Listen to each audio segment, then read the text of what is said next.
What's way more dangerous than most people think? Driving tired, sleepy.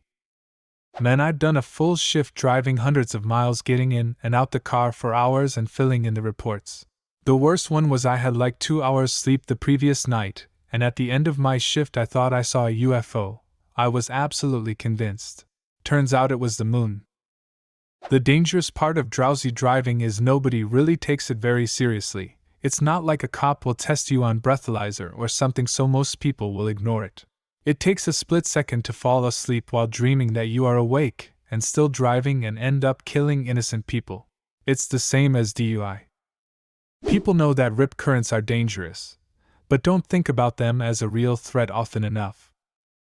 I'm from Florida. My whole entire life I was taught to swim parallel to shore when stuck in a rip current. They teach it in schools.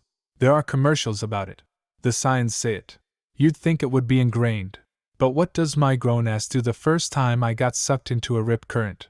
Panicked my ass off and almost drowned. I got stuck in one as a kid and I never knew about the parallel swimming. I was alone while it took me. But somehow I instinctively knew I had to swim that way to get out. I ended up around 1 mile where I was. Shit is scary as fuck. Towing a stuck car with a chain, there is a list of people who have died from having the chain come through the back window and kill them. If there's one thing I'll always stress, it's a real tow rope. Endless uses, not that expensive, you'll probably only ever need to buy one, they won't smash your skull in if they break. And put some weight in the middle, a simple jacket will do. That way, in case the rope does snap, shit can still happen. The small weight gives just enough momentum to send the energy down, so it will hit the ground or your legs. Your legs will still shatter, but way better than your rib cage or your face. This detail is something I'd never have thought of. Clutch guy over here. Listening to loud music using earbuds, or really any headphones. Having permanent hearing damage sucks. I'm 40 with the hearing of 70-year-old. Tinnitus, constant ringing in both ears. Certain music can make it worse and drive me absolutely batty. Can't hear people at restaurants and bars. What? Protect your ears. Edit. Just had a bonus feature. All ringing goes away, then a singular tone comes up in one ear at double the normal volume. Edit 2. Woke up to 146 replies. Yes, tried the hands over ears drum head thingy to no avail. Yes, headphones, in car, loud bars and heavy metal concerts have destroyed it. Edit 3. Remembered 2 things. 1. Probably got tinnitus from Metallica 2004 concert. I remember having a phone sales job where it was painful to be on the phone for 3 days. 2. Was applying for medical studies to make some summer cash. Got my hearing tested for one. Already had a high frequency loss. I was 22. I'm 20. Always hear a ring. I don't listen to loud music but have been to a few concerts. Sucks. I feel your pain. Going to a few concerts probably didn't cause your tinnitus. People can develop it for other reasons though. My friend is my age, 25, and has tinnitus/hearing issues, despite not doing anything that would significantly damage his hearing. Some people are just unlucky. Attempting to change garage door springs without knowing what you're doing can kill you. This is crazy. I had no idea. Me being cheap would probably try to do it on my own. Thanks for saving my life. Garage springs are under intense tension, and can seriously fuck you up if you don't know what you're doing. Always get a pro for garage repair. Not to worry yet, my flat is probably the same size as most garages. I think about this every time I change the strings on my 5-string bass. An 11-gauge guitar string can give you a nasty cut if it snaps, but I feel like a 130-gauge low B string could gash my neck wide open. Thankfully they never break. So far. Never try to change them in your own. Always take them to the bass pro shop. Moose. Bigger threat to people up here than bears.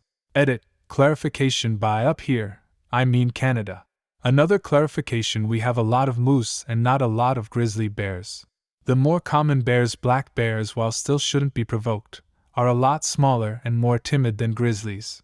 Not to mention everyone knows to be afraid of bears. They're large carnivores.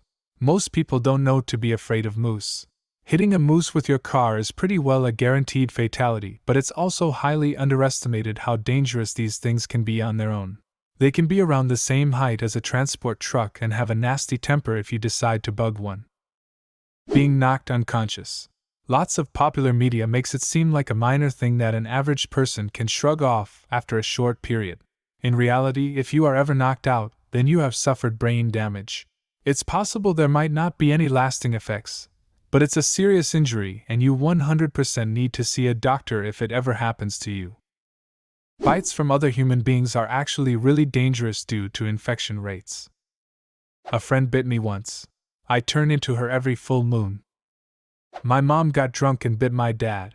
He had to get a tetanus shot. To give some more details, they were in Disneyland when it happened. Story I pasted into the comments.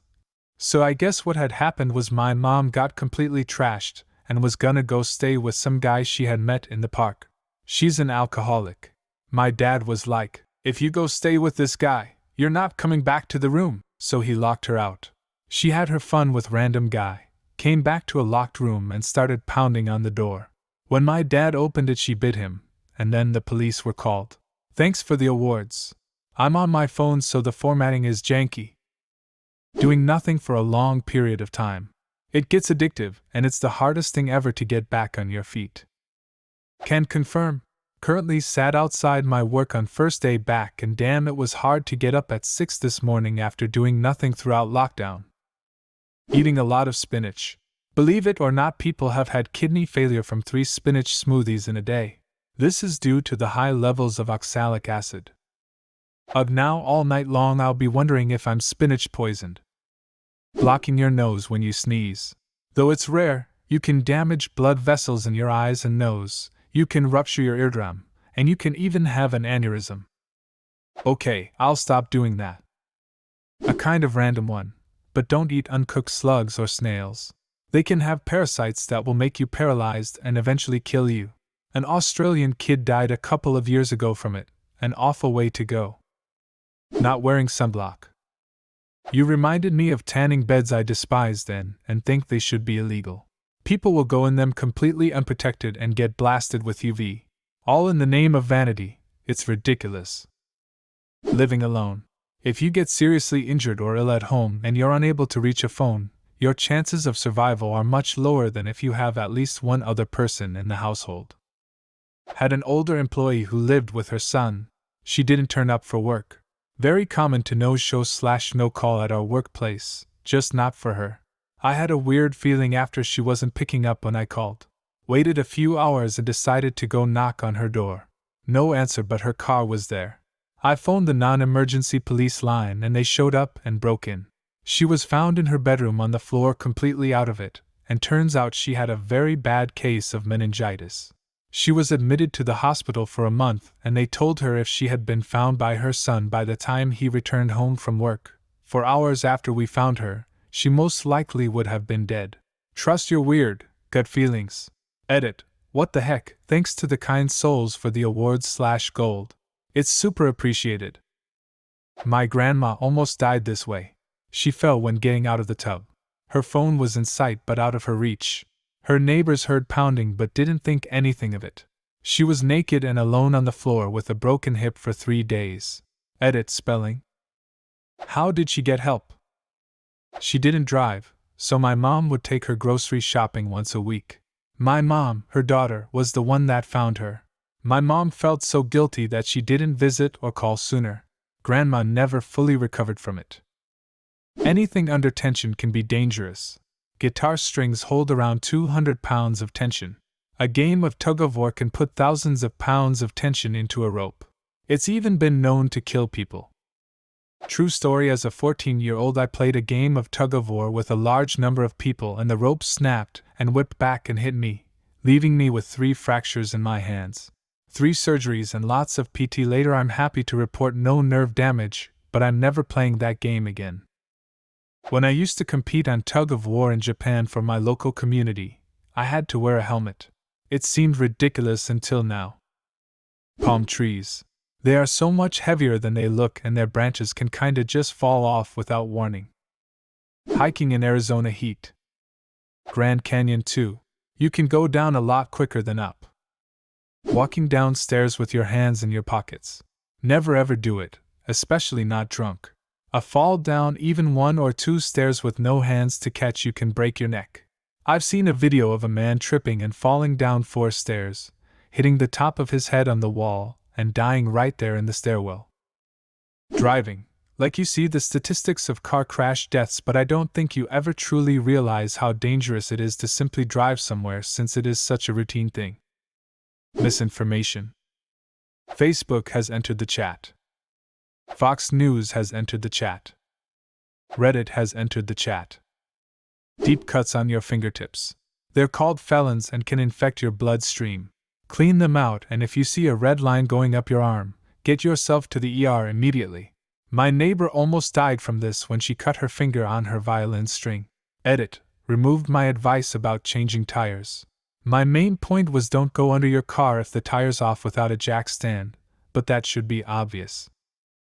My old roommate got a cut on his finger from a broken glass in a sanitation sink, bartender, and was complaining that it was sore and swollen. I had heard about the "if you see a line going up your arm, you need to get to a hospital" thing and asked to see his arm. Sure enough, he had a red line almost to his elbow. He got to the ER and caught it in time. A close friend and coworker of mine died recently of a blood infection. We're not sure what caused it, but what we do know is that he was, seemingly, fine one day and gone the next. This kind of thing is more serious than people know. Disclaimer: with the type of infection he had, there were no red lines outlining his veins or anything, so don't count on that in all cases. A lot of household chemicals. Mix the wrong stuff and it's game over or seriously hurt. What's way more dangerous than most people think? Leave a comment and subscribe to the channel if you want to see more videos like this one.